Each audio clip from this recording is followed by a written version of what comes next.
Assalamualaikum warahmatullahi wabarakatuh. Kami peserta lasar CPNS BPSDM Provinsi Banten tahun 2022 angkatan 51 kelompok 2 subkelompok 2. Saya Ivan Gufron Isnaini nanti akan membawakan untuk penetapan isu. Nanti selanjutnya akan berlanjut untuk teman saya, ada Titi Rostini ahli media keperawatan yang akan menyampaikan tentang APKL, dan selanjutnya saudara Rini Arintia Maya ahli media rekaman RMIK yang akan menyampaikan tentang USG. Selanjutnya nanti ada Nita Evianti ahli media keperawatan yang akan menyampaikan diagram fishbone, dan terakhir nanti saudara Mia Hilmi ahli media keperawatan yang akan menyampaikan solusi dan penutup.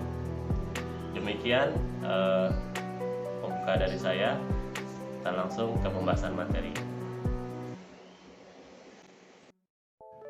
Identifikasi isu yang pertama yaitu kurangnya kedisiplinan ASN dalam mematuhi jam kerja di RSUD Dr. Derajat Prawira Negara. Pengusul Ivan.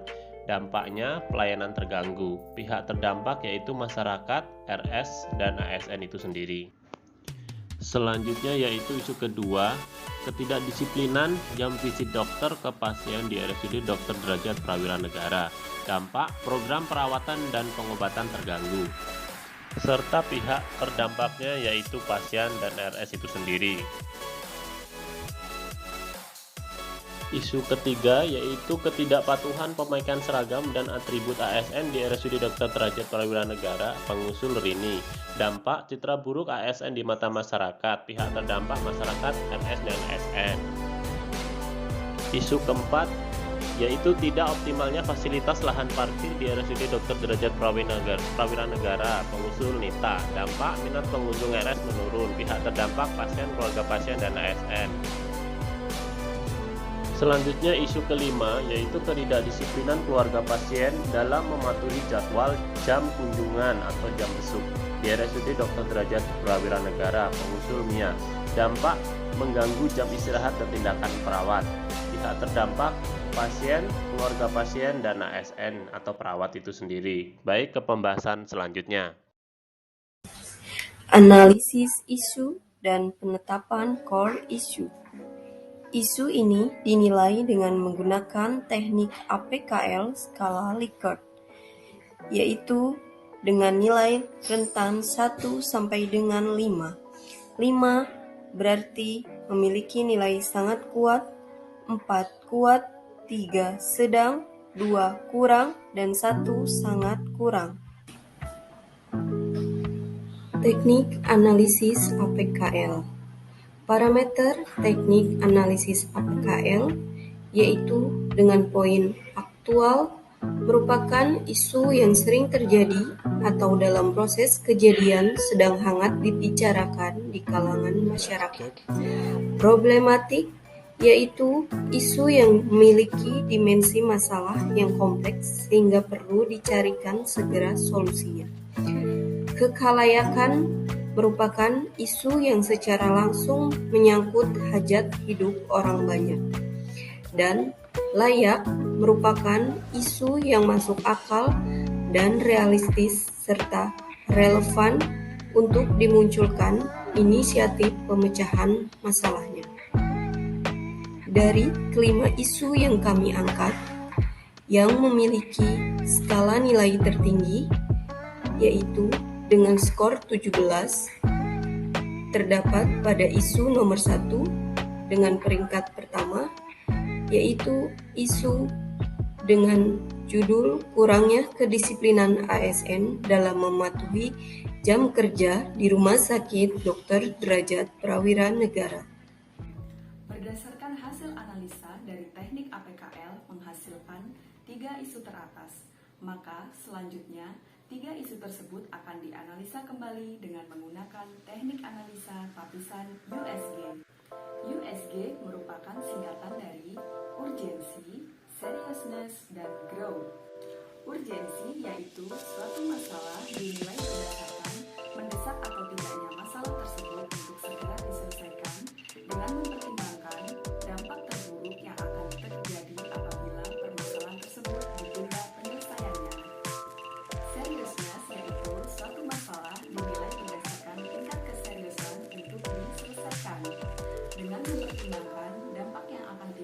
apabila masalah tersebut tertunda penyelesaiannya.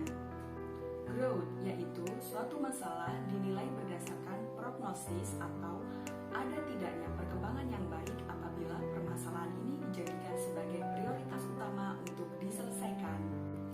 Teknik USG ini digunakan untuk menyusun urutan prioritas isu berdasarkan hasil scoring, sehingga dapat ditetapkan satu core isu untuk diselesaikan permasalahannya. Berikut ini adalah hasil analisa 3 isu teratas dengan menggunakan teknik analisis USG. Isu dinilai dengan menggunakan skala Likert dengan range 0 sampai 5. 5 sangat besar, 4 besar, 3 sedang, 2 kecil, dan 1 sangat kecil. Isu yang pertama yaitu kurangnya kedisiplinan ASN dalam mematuhi jam kerja di RSUD Dr. Derajat Prawira Negara. Pada poin urgensi mendapatkan skor 5, pada poin seriousness mendapatkan skor 5, dan growth mendapatkan skor 4, sehingga total skor yang diperoleh yaitu 14. Isu yang kedua yaitu ketidakpatuhan pemakaian seragam dan atribut ASN di RSUD Dr. Derajat Prawira Negara. Pada poin urgensi mendapatkan skor 4, pada poin seriousness mendapatkan skor 5, dan pada poin growth mendapatkan skor 4, sehingga total skor yang diperoleh yaitu 13. Isu yang ketiga yaitu ketidakdisiplinan keluarga pasien dalam mematuhi aturan jam besuk atau jam berkunjung di RSUD Dr. Derajat Prawira Negara. Pada poin urgensi mendapatkan skor 4, pada poin seriousness mendapatkan skor 4, dan pada poin growth mendapatkan skor 4, sehingga total skor yang diperoleh yaitu 12. Dari total skor yang diperoleh, maka diketahui bahwa isu pertama menduduki peringkat 1, isu kedua menduduki peringkat 2, dan isu ketiga menduduki peringkat 3. Dengan demikian, maka dapat ditetapkan satu core isu untuk diselesaikan permasalahannya, yaitu kurangnya kedisiplinan ASN dalam mematuhi aturan jam kerja di RSUD Dr. Derajat Prawira Negara. Baik, saya akan menjelaskan diagram fishbone berdasarkan kasus kurangnya kedisiplinan ASN dalam mentaati jam kerja di RSUD Dr. Derajat Prawira Negara. Di samping saya sudah terdapat diagram fishbone. Di sini terlihat adanya 4 faktor utama yang menjadi penyebab pada kasus ini. Faktor pertama yaitu skills atau kemampuan. Terlambat untuk bersiap kerja atau terlambat bangun tidur bagi karyawan, lalu ada menggantikan jadwal rekan secara mendadak. Selanjutnya pada faktor surrounding atau lingkungan, yaitu meniru senior. Masih banyaknya senior yang datang terlambat. Kebiasaan ini secara tidak langsung menjadi role model buruk bagi junior dan karyawan lainnya untuk diikuti. Lalu jarak rumah terlalu jauh dari kantor.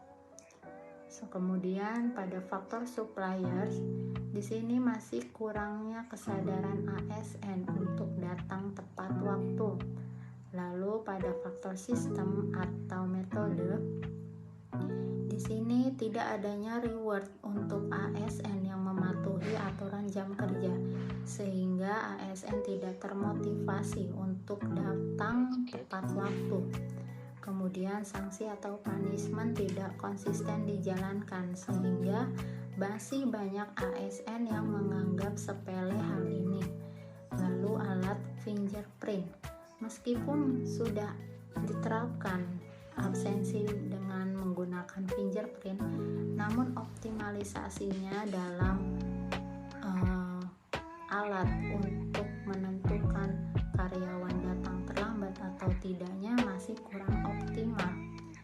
Pada keseluruhan, penyebab ini akan mengakibatkan kurangnya kedisiplinan ASN sehingga dapat mengganggu pelayanan di RSUD Dr. Derajat Prawira Negara. Solusi 1. Memberikan teguran baik lisan maupun tertulis yang berbentuk surat peringatan, serta dilakukan pembinaan kepada ASN di lingkungan wilayah kerja masing-masing. 2. Memberlakukan sanksi atau punishment yang konsisten kepada ASN yang melanggar aturan seperti potongan gaji atau intensif sesuai kebijakan keterlambatan jam kerja. 3. Membuat laporan fingerprint setiap bulan agar terdata secara hardware sehingga mudah dijadikan sebagai bahan evaluasi kedisiplinan ASN. 4. Memberikan reward untuk ASN yang hadir on time secara berkala dan dilakukan secara konsisten untuk memotivasi ASN yang lain agar mematuhi aturan jam kerja. 5. Mengoptimalkan fungsi call center atau kotak saran sebagai pusat aduan masyarakat terkait pelayanan yang telah diterimanya. Sekian dari kelompok kami. Terima kasih. Assalamualaikum warahmatullahi wabarakatuh.